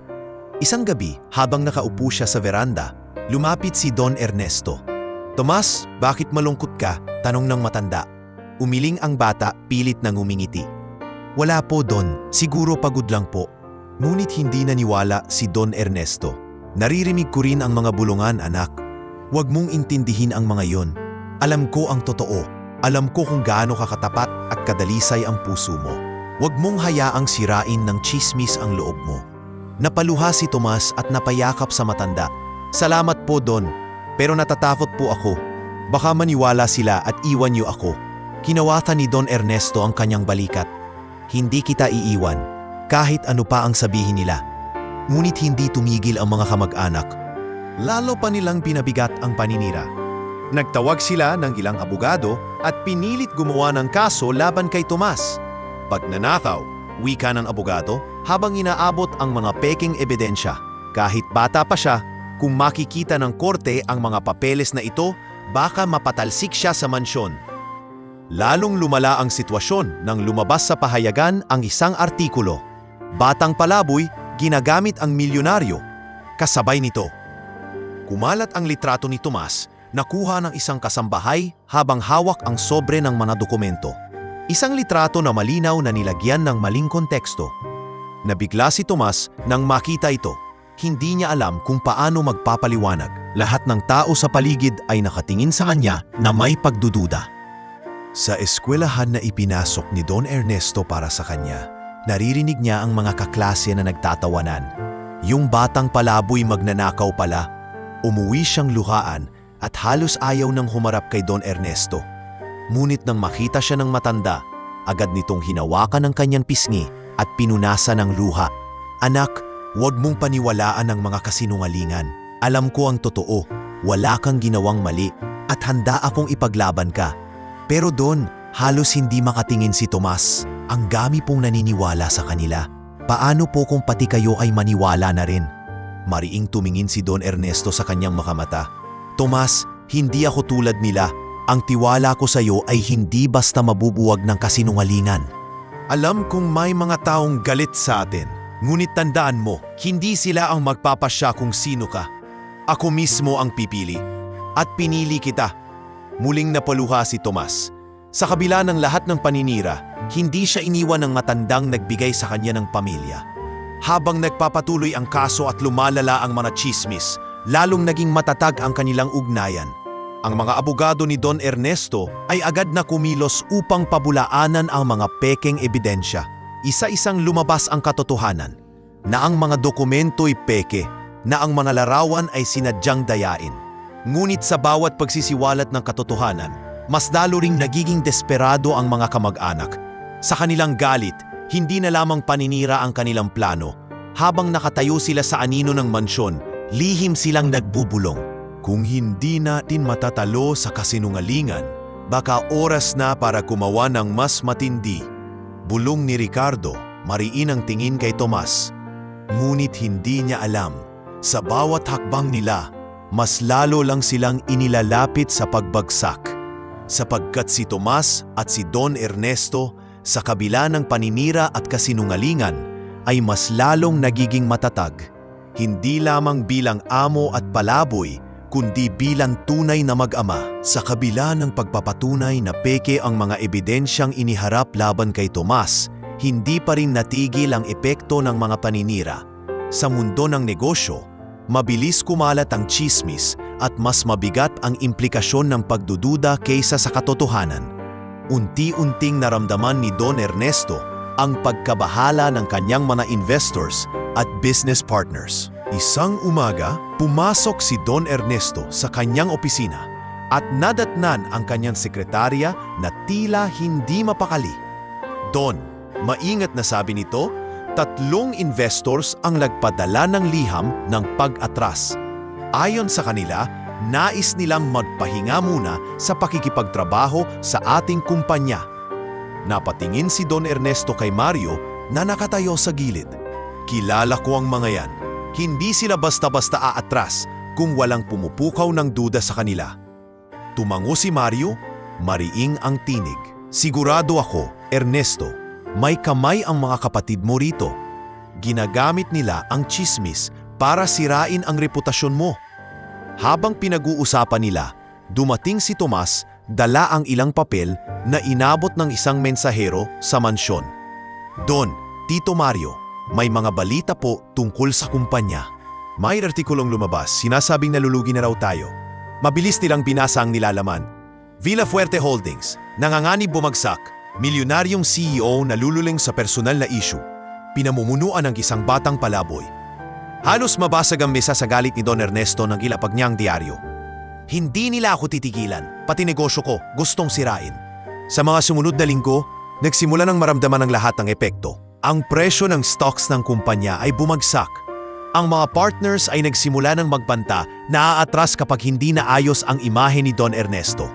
At sa loob ng kumpanya, maraming empleyado ang hindi maitago ang kanilang kaba. Don Ernesto, ano na ang mangyayari sa amin? Tanong ng isa sa mga matagal ng tauhan. Bakas ang pag-aalala sa mukha. Kung tuluyan pong bumagsak ang kumpanya, mawawalan kami ng trabaho. Sa halip na sumigaw, malumanay na tumugon si Don Ernesto. Huwag kayong mag-alala. Gagawin ko ang lahat para hindi kayo mawalan ng hanap buhay. Hindi ko kayo pababayaan. Ngunit sa kanyang puso, ramdam niya ang bigat ng sitwasyon. Sa gabi, habang mag-isa sa kanyang silid, napatingala siya at napabuntong hininga. Kung hindi dahil kay Tomas, baka wala na ako ngayon. Pero paano ko maipapakita sa kanya na hindi ako bibitiw kung ako mismo ay halos bumagsak na? Habang pinapasan ni Don Ernesto ang lahat, ramdam din ni Tomas ang bigat ng sitwasyon. Madalas niyang marinig ang mga usapan ng mga empleyado, mga taong takot mawalan ng trabaho.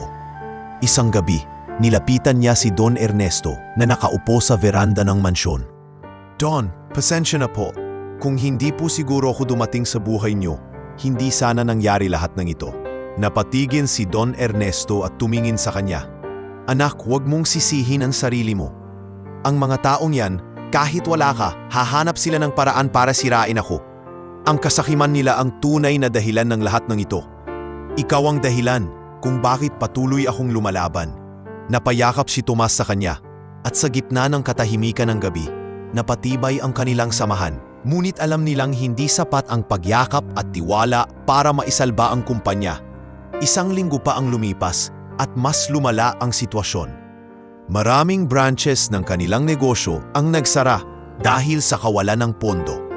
May mga empleyado nang nagbitiw, takot na mawalan ng kabuhayan. Ang mga media ay lalo pang sumakay sa issue. Villafuerte Holdings malapit nang magsara. Dating pinakamakapangyarihang kumpanya, bumagsak dahil sa iskandalo. Ang lahat ng ito ay nakarating sa tenga ng mga kasamahan ni Don Ernesto sa Board of Directors. Sa isang pulong, hinarap siya ng isa sa kanila. Ernesto, alam naming marami kang nagawa noon. Ngunit ngayon, nagdududa ang lahat kung kaya mo pang ipaglaban ang kumpanyang ito. Halos mapuno ng lungkot ang puso ni Don Ernesto, ngunit hindi siya nagpadaig. Kaya ko pa, hindi ako susuko. Ang kumpanyang ito ay hindi lamang tungkol sa pera. Ito ay para sa libu-libong empleyadong umaasa sa atin. Hindi ko sila pababayaan. Ngunit kahit anong tapang ng kanyang pananalita, halata sa kanyang mukha ang pagod at panghihina. Sa pag-uwi niya sa mansyon, muling sinalubong siya ni Tomas. Don, anong nangyari ko sa pulong? Tanong ng bata. Napayuko si Don Ernesto. Mahirap ang laban, Tomas. Maraming hindi na naniniwala sa akin. Pero tandaan mo, hindi ako susuko at hindi rin kita pababayaan. Lumapit si Tomas at hinawakan ang kanyang kamay. Don, kung kailangan niyo po ako, gagawin ko lahat para makatulong. Kahit bata lang po ako, nandito ako para sa inyo. At sa gabing iyon, muling tumibay ang determinasyon ni Don Ernesto. Alam niyang nasa bingit sila ng pagbagsak, ngunit hindi niya hahayaang tuluyang magapi ng kasakiman ng kanyang mga kamag-anak ang lahat ng kanyang pinaghirapan. Ngunit sa bawat araw na lumilipas, habang patuloy ang pagbagsak ng kumpanya, lalong lumalaki ang panganib sa kanilang buhay. Sapagkat para sa mga kamag-anak na sabik sa pamana, ang pagbagsak ng negosyo ay simula lamang ng mas malupit na laban. Matapos ang mga linggong tila walang katapusan ang bangungot para kay Don Ernesto at kay Tomas, dumating ang puntong kailangang pumili ang matanda. Bibitaw ba siya at hahayaang bumagsak ang lahat?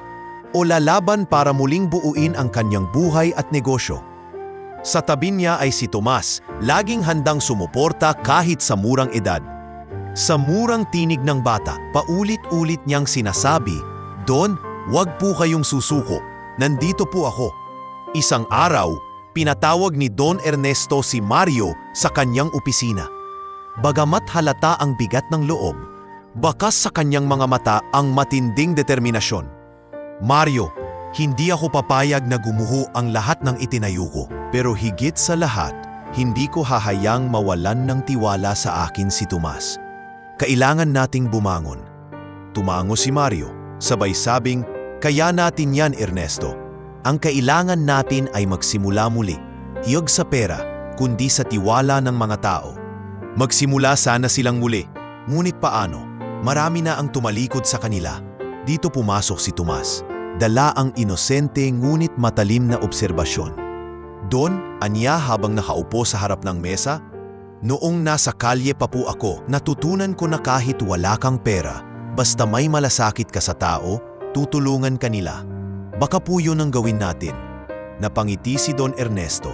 Sa simpleng ideya ng bata, nakakita siya ng liwanag. Agad nilang sinimulan ang mga proyekto na hindi nakasentro sa malalaking tubo, kundi sa pagtulong sa komunidad. Nagtayo sila ng maliit na programa para sa mga batang palaboy, pagkain, edukasyon at pansamantalang tirahan. Hindi ito nakapagbigay ng malaking kita, ngunit mabilis na kumalat ang balita tungkol dito. Si Don Ernesto tumutulong na sa mga batang lansangan. Hindi lang pala siya negosyante, kundi tao ring may malasakit. Ang mga pahayagan na dati puro paninira ang laman, ngayon ay nagsimulang magsulat ng mga positibong artikulo. Isa-isang lumapit ang mga dating partners na naantig sa ginagawa nila. "Ernesto," wika ng isang matandang negosyante na minsang lumayo sa kanya, "nakita ko ang ginagawa mo para sa mga bata. Iyan ang tunay na pamumuno. Nais kong muling makipagsosyo sa iyo." Isa-isang bumalik ang mga investors, hindi dahil sa pera, kundi dahil sa paniniwala. Unti-unting muling nagkaroon ng sigla ang negosyo. Habang tumatagal, lalo ring lumalakas ang tiwala ng mga empleyado. Nakita nila kung paano nagbago si Don Ernesto, mula sa malamig na pinuno tungo sa isang lider na may puso. At si Tomas, na dati isang batang palaboy lamang, ngayon ay nagsisilbing inspirasyon hindi lamang sa mansyon, kundi maging sa buong kumpanya. Sa isang pulong, tumayo si Don Ernesto sa harap ng lahat ng kanyang tauhan. "Alam kong nahirapan kayo. Alam kong marami sa inyo'y nawalan ng pag-asa. Ngunit kung may isang bagay na natutunan ko mula sa batang ito," sabay turo kay Tomas, "ito'y ang hindi pagsuko. Ngayon tumayo tayo muli, hindi lang para sa kumpanya, kundi para sa isa't isa." Nagpalakpakan ang lahat. Sa gitna ng kanilang palakpak, nakita ni Tomas ang pagngiti ng mga tao. Isang ngiting hindi niya akalaing makikita niya sa lugar na dati puno ng intriga. At hindi natapos doon. Ang kwento ng kanilang muling pagbangon ay kumalat sa media, sa komunidad at maging sa ibang bansa. Ang batang minsang itinuring na walang silbi ay ngayon ay kinikilalang inspirasyon. At ang matandang milyonaryo na minsan ang lugmok sa kasakiman ng paligid ay ngayon ay naging huwaran ng pagbabago. Sa bawat araw, mas lalong napagtanto ni Don Ernesto ang halaga ni Tomas. "Kung wala ka anak, baka hindi na ako lumaban. Ikaw ang dahilan ng lahat ng ito." Mumiti si Tomas, sabay sabing, "Hindi po ako titigil doon. Kahit saan po kayo dalhin ng buhay, sasama po ako." At sa kanilang muling pagbangon, hindi lamang negosyo ang naisalba nila, kundi pati ang kanilang dignidad at pangalan. Naging kwento sila ng pag-asa sa marami. Isang kwento na nagpapatunay na sa gitna ng pinakamadilim na gabi, may bukang liwayway pa ring naghihintay. Lumipas ang ilang buwan mula nang magsimulang muling umangat ang negosyo ni Don Ernesto at kasabay ng tagumpay na iyon ay ang pagbabago sa kanyang personal na buhay. Hindi na siya ang parehong malamig at malungkot na tao na nakilala ng marami noon. Ngayon, mas madalas na siyang ngumiti at mas bukas ang loob sa mga tao. Sa bawat hakbang ng kanyang pagbabago, nasa tabi niya si Tomas na ngayon ay itinuturing na hindi lamang kanlungan kundi tunay na anak. Isang gabi sa isang fundraising event na isinagawa para sa mga batang lansangan, nakilala ni Don Ernesto si Elena, isang mabuting babaeng kilala sa kanilang komunidad bilang masigasig na social worker. Naging madali ang kanilang ugnayan dahil pareho silang may malasakit sa mga batang napapabayaan ng lipunan. Habang pinagmamasdan ni Tomas ang kanilang pag-uusap, napansin niyang muli na kumikislap ang mga mata ni Don Ernesto sa tuwing nagsasalita si Elena. Don, hindi ko akalaing isang milyonaryo ang maglalaan ng oras at pera para sa mga batang lansangan. Wika ni Elena, nakangiti. Sumagot si Don Ernesto, nakatingin kay Tomas. Kung hindi dahil sa batang ito, baka hindi ko natutunan ang tunay na kahulugan ng yaman. Hindi ang kayamanan ang sukatan ng tao, kundi ang kanyang kakayahang magmahal at tumulong. Sa mga sumunod na linggo, mas madalas nang dumalaw si Elena sa mansyon. Nagdadala siya ng mga aklat para kay Tomas at minsan ay sumasama sa kanilang hapunan. Sa unay nahihiya si Tomas, ngunit kalaunan ay naging malapit din siya kay Elena. Ate Elena, tawag niya minsan, sanang huwag kayong magsawang pumunta rito. Masaya po kasi kapag nandito kayo. Nang marinig iyon, napaluha si Elena at napatingin kay Don Ernesto. Matagal ko nang ginustong magkaroon ng sariling pamilya, pero ang trabaho ko ang naging sentro ng buhay ko. Ngunit sa tuwing nakikita ko si Tomas, para bang nagkakaroon ako ng anak na matagal ko nang inaasam. Hindi nagtagal, umusbong ang isang relasyon sa pagitan ni Don Ernesto at Elena. Hindi ito mabilis, puno ito ng pag-unawa at pagtutulungan. Nakita ni Tomas kung paano muling ngumiti at tumawa ang matanda, at sa kanyang puso, naramdaman niyang unti-unti ng buo ang kanyang pangarap na magkaroon ng totoong pamilya. Isang linggo, matapos magsimba, naglakad sila sa parke. Sa ilalim ng lilim ng isang malaking pulo, biglang lumuhod si Don Ernesto sa harap ni Elena. Hawak ang isang maliit na kahon. Nabigla si Elena at si Tomas, ngunit agad na nabalot ng saya ang kanilang mga mukha. Elena, ani Don Ernesto, matagal na akong nabuhay sa dilim ng lungkot at kasakiman. Ngunit nang dumating ka, nakaramdam akong muli ng pag-asa. At higit sa lahat, gusto kong makasama ka hindi lamang para sa akin, kundi para kay Tomas. Pwede mo ba akong pakasalan at maging ina ng batang ito? Napaluha si Elena at tumango. Oo, Ernesto, tatanggapin ko. Yay! May mama na po ako! Sigaw ni Tomas habang tumatalon sa tuwa at niyakap silang pareho. Pagkaraan ng ilang buwan, idinaos ang kasal sa isang simpleng seremonya na binaluhan ng mga tunay na kaibigan ni Don Ernesto at ilang piling empleyado. Walang engrandeng palabas, walang engrandeng gastusan, tanging isang kasal na puno ng pagmamahalan at tapat na damdamin. Habang naglalakad sa altar si Elena, hawak ang kamay ni Tomas, hindi mapigilan ng bata ang mapaluha. Salamat po Lord, bulong niya. May tatay at nanay na po ako ngayon. Mula noon, naging mas buo ang kanilang pamilya. Si Elena ay naging mapagmahal na ina kay Tomas. Lagi siyang nasa tabi ng bata sa tuwing may takdang aralin, laging nag-aalaga kapag may sakit, at laging nagkukwento bago matulog. Si Tomas naman ay natutong magtiwala muli sa pagmamahal ng isang ina. Bukod dito, inenroll siya ni Don Ernesto sa isang maganda at kilalang paaralan. Sa unay, kinakabahan siya dahil iniisip niyang pagtatawanan siya ng mga kaklase dahil galing siya sa kalye. Ngunit sa tulong ni na Don Ernesto at Elena, natutunan niyang maging matatag at ipagmalaki ang kanyang pinagmulan. Hindi ko ikinahihiya na dati akong palaboy, minsan niyang sinabi sa klase. Dahil kung hindi ko naranasan yon, hindi ko makikilala ang tatay at nanay ko ngayon. Muling naging masigla ang buhay sa mansyon. Hindi na ito puno ng intriga at paninira, kundi ng halakhak, pagdarasal at sama-samang pagkain. Ang mga kasambahay na dati laging nag-aalala, ngayon ay nakangiti at mas kampante sa kanilang trabaho. At sa lahat ng ito, si Tomas ay natutong pahalagahan ang bagong buhay na ibinigay sa kanya. Sa bawat araw na kasama niya sina Don Ernesto at Elena, mas lumalalim ang anyang pangarap na balang araw ay makatulong din sa ibang batang lansangan. Gusto ko pong maging doktor paglaki ko, sabi niya minsan kay Elena, para makatulong ako sa mga batang katulad ko noon na walang nag-aalaga. Ngumii si Elena at hinaplos ang kanyang buhok. Kaya mo yan anak, nasa iyo na ang tapang at malasakit. Kami ng tatay mo, susuporta sa lahat ng pangarap mo. At sa paglipas ng panahon, hindi lamang negosyo at pangalan ang muling nabuo ni Don Ernesto. Higit sa lahat, nabuo niya ang pinakamatagal na niyang hinahanap, isang tunay na pamilya na puno ng pagmamahal, pag-asa at tiwala. Habang muling bumabangon ang buhay at negosyo ni Don Ernesto, kasabay naman itong unti-unting nalalantad ang mga kasinungalingan at masasamang gawa ng kanyang mga kamag-anak. Hindi pa rin tumitigil sina Ricardo, Felisa at Manuel sa kanilang balak na maagaw ang yaman. Ngunit sa bawat plano nilang ginagawa, mas lalo lamang silang napapahamak.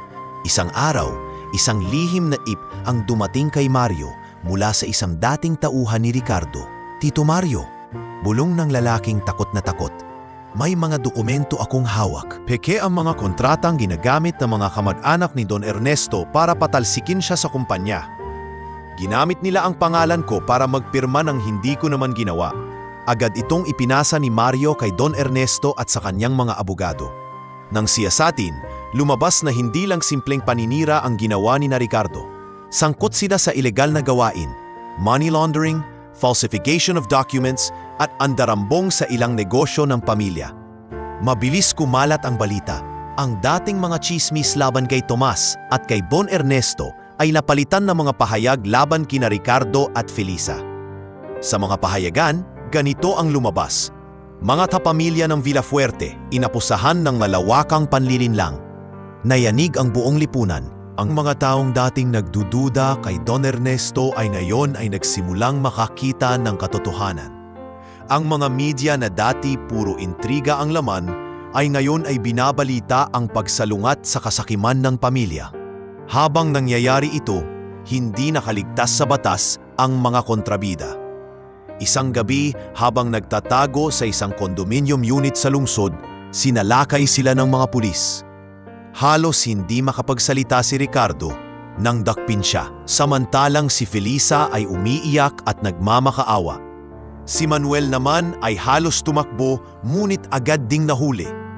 Hindi kayo makakatakas sa batas, mariin sabi ng hepe ng pulisya habang inaaresto sila. Nang mabalitaan ni Tomas ang nangyari, agad siyang lumapit kay Don Ernesto. Don, totoo po ba? Nahuli na sila? Tumango ang matanda. Oo anak, sa wakas, natapos na rin ang matagal na nilang paninira. Ngunit hindi lamang pagkakaaresto ang nagbigay ng hustisya. Sa korte, isa-isang lumantad ang mga ebidensya. Nakita ng lahat kung paano nila nilustay ang pera ng kumpanya, kung paano nila pinlano ang pagbagsak ni Don Ernesto, at kung paano nila sinubukang saktan si Tomas. Isang testigo ang nagsalita. Isang dating kasambahay sa mansyon. Narinig ko po mismo ang plano nilang patayin si Don Ernesto sa ospital. Ang batang si Tomas lang ang naging dahilan para hindi nila magawa iyon. Lalong napaluha si Tomas nang marinig ito. Para bang biglang bumalik sa kanya ang lahat ng kaba at takot noong mga panahong iyon. Ngunit higit sa lahat, naramdaman niyang sulit ang lahat ng kanyang sakripisyo. Matapos ang mahabang paglilitis, nahatulan sina Ricardo, Felisa at Manuel ng pagkakakulong. Nawalan sila ng impluensya at ng lahat ng ari-arian na pinaghirapan nilang agawin. Ang mga taong dating takot sa kanila ay ngayon ay galit at nanliliit sa kanilang kasakiman. Ang mga taong walang malasakit, walang puwang sa lipunan, pahayag ng hukom bago ibaba ang hatol. Paglabas nila sa korte, sinalubong sila ng mga mamamahayag at mga taong galit. "Mga magnanakaw, kasakiman ang naglagay sa inyo sa kulungan." Ang mga sigaw na iyon ay tila mga latay na tumama sa kanilang pagkatao. Sa kabilang banda, muling bumalik ang tiwala ng mga tao kay Don Ernesto. Ang kanyang pangalan ay nalinis at higit sa lahat, si Tomas ay kinilalang bayani sa likod ng lahat ng pangyayaring iyon. Ang batang minsang itinuring na palaboy ay ngayon ay naging simbolo ng katotohanan at katapangan. Sa mansyon, ginanap ang isang simpleng salo-salo kasama ang mga empleyado, kaibigan at mga taong naniwala sa kanila. Tumayo si Don Ernesto at nagsalita, "Matagal akong nabuhay sa paligid ng kasinungalingan. Ngunit ngayon, malaya na tayo. At ang lahat ng ito'y hindi ko magagawa kung wala si Tomas. Siya ang nagbigay sa akin ng tapang at dahilan para lumaban." Tumayo si Tomas, nahihiya ngunit puno ng pagmamalaki. "Hindi po ako bayani, ginawa ko lang po ang tama. Kung may natutunan ako, iyon po ay ang huwag matakot magsabi ng totoo kahit nag-isa ka." Nagpalakpakan ang lahat. Sa gabing yun, naramdaman nila ang tunay na kahulugan ng kalayaan. Ang kalayaang walang kasinungalingan, walang kasakiman at walang tatot. At habang nakatingin si Don Ernesto kay Tomas, alam niyang natapos na ang isang madilim na kabanata sa kanilang buhay. Wala nang mga kontrabidang nagbabalak saktan sila. Ang napitira na lamang ay ang pagbuo ng mas maliwanag na bukas, kasama ang bagong pamilya na pinapangarap nila. Lumipas ang mga taon mula nang tuluyang mabuwag ang kasakiman at kapangyarihan ng mga kamag-anak ni Don Ernesto. Ang mansyon na minsan ay puno ng intriga at takot ay naging tahimik na himlayan ng isang bagong simula, puno ng tawanan, pagmamahalan at pangarap. Sa gitna ng lahat ng ito, si Tomas, ang dating batang palaboy na minsan lamang pinagtawanan ng mundo, ay tuluyan nang nagbago ang buhay. Sa ilalim ng paggabay ni na Don Ernesto at Elena, lumaki si Tomas na puno ng karunungan at malasakit. Hindi naging madali ang kanyang paglalakbay. Sa paaralan, naranasan niyang minsan ay pagtawanan at panbirihan ng mga kaklase dahil sa kanyang nakaraan. Ngunit sa bawat pagkakataon na siya'y nadapa, nariyan si Don Ernesto na laging nagpapaalala, "Hindi kahihiyan ang pinagmulan mo, anak. Ang tunay na dangal ay kung paano ka bumabangon." Pinagsikapan ni Tomas ang kanyang pag-aaral. Araw-gabi siyang nagbabasa, nagsusulat at nakikilahok sa iba't ibang programa ng paaralan. At sa bawat pagtatanghal, lagi siyang sinasamahan ni Elena na parang tunay na ina. Bit-bit ang baon, nag-aalaga kapag may sakit, at laging nakangiting pumapalakpak sa bawat tagumpay. Nang umabot si Tomas sa kolehiyo, pinili niya ang kursong medisina. Alam niyang mahirap, ngunit dala ng pangarap na makatulong sa mga batang lansangan at sa mga taong kagaya niya noon. Buong puso niyang hinarap ang hamon. "Don, gusto kong maging doktor para sa lahat ng batang walang magulang at walang tahanan," wika niya minsan. Napangiti si Don Ernesto at Elena at walang pag-aalinlangan sinuportahan siya. Lumipas pa ang mga taon at sa wakas, nagtapos si Tomas bilang isa sa mga pinakamagaling sa kanyang klase. Sa araw ng kanyang pagtatapos, halos hindi mapigilan ni Don Ernesto ang pagluha. "Tomas, anak," bulong niya habang niyakap ang binata, "pinagmamalaki kita. Ikaw ang pinakamagandang biyaya ng buhay ko." Ngunit higit pa sa karangalan, ang mas mahalaga para kay Tomas ay ang pagkakaroon ng pamilya na laging nariyan para sa kanya. Hindi na niya kailanman naramdaman ang gutom at lamig ng lansangan, kundi init ng pagmamahal at tiwala. Sa bawat araw na kasama niya sina Don Ernesto at Elena, alam niyang natupad ang pangarap na dati tila imposible. Samantala, si Don Ernesto ay unti-unting huminto sa labis na pagdatrabaho. Mas pinili niyang ilaan ang oras sa kanyang pamilya at sa mga proyektong pangkomunidad. Kasama si Elena at Tomas, nagtayo sila ng foundation na tumutulong sa mga batang palaboy. isang alaala ng nakaraan na kanilang ginawang inspirasyon para sa iba. Hindi lahat ng batang palaboy ay palaging magiging palaboy, wika ni Tomas sa isang panayam. Minsan, kailangan lang nila ng isang taong maniniwala sa kanila. At totoo nga, ang kanyang kwento ay naging simbolo ng pag-asa sa komunidad. Maraming taong lumapit kay Don Ernesto upang magbigay pugay sa kanyang pagbabago. At higit sa lahat, upang kilalanin si Tomas bilang huwaran ng katapangan at pagmamahal. Isang gabi, sa kanilang hapagkainan, nagtitipon ang pamilya. Nasa tabi si Elena, nakangiti habang naghahain ng pagkain. Si Don Ernesto, bagamat may edad na, ay malakas pa rin at masayahin. At si Tomas, nayo'y isang ganap na doktor, ay masigla ring nagkukwento ng kanyang mga pasyente. Alam niyo ba, sabi ni Tomas, kanina lang may batang palaboy na dinala sa ospital. Naiyak siya kasi wala raw siyang pamilya. Sabi ko sa kanya, huwag kang mawawalan ng pag-asa. Tingnan mo ako, dati rin akong palaboy. Pero ngayon, may pamilya ako. Napatigil si Don Ernesto at Elena, sabay nang umiti. Ramdam nilang ang mga sugat ng nakaraan ay tuluyan ng naghilom. Ang kanilang tahanan ay hindi na nakatali sa sakit at kasakiman, kundi sa pagmamahal at pag-asa. Pagkaraan ng ilang taon pa, dumating ang panahon na si Don Ernesto ay lumisan dahil sa katandaan. Ngunit hindi ito naging malungkot na pamamaalam.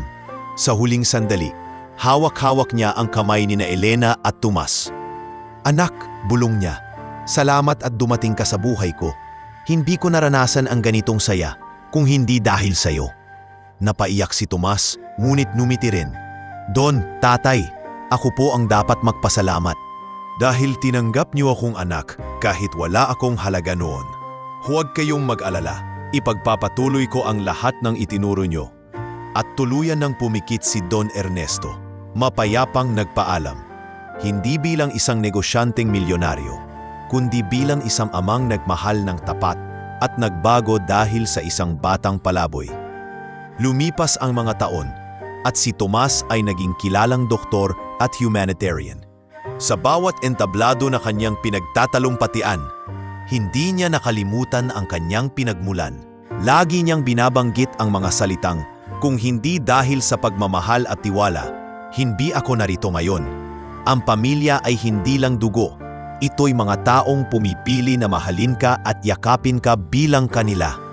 At sa huli, naging buo ang kanilang kwento.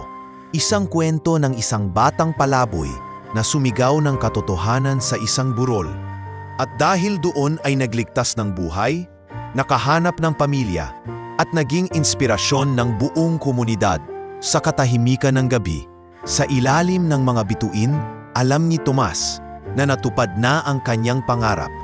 Magkaroon ng tahanan, magkaroon ng tunay na pamilya, at maging simbolo ng pag-asa sa lahat ng nawalan ng tiwala sa mundo.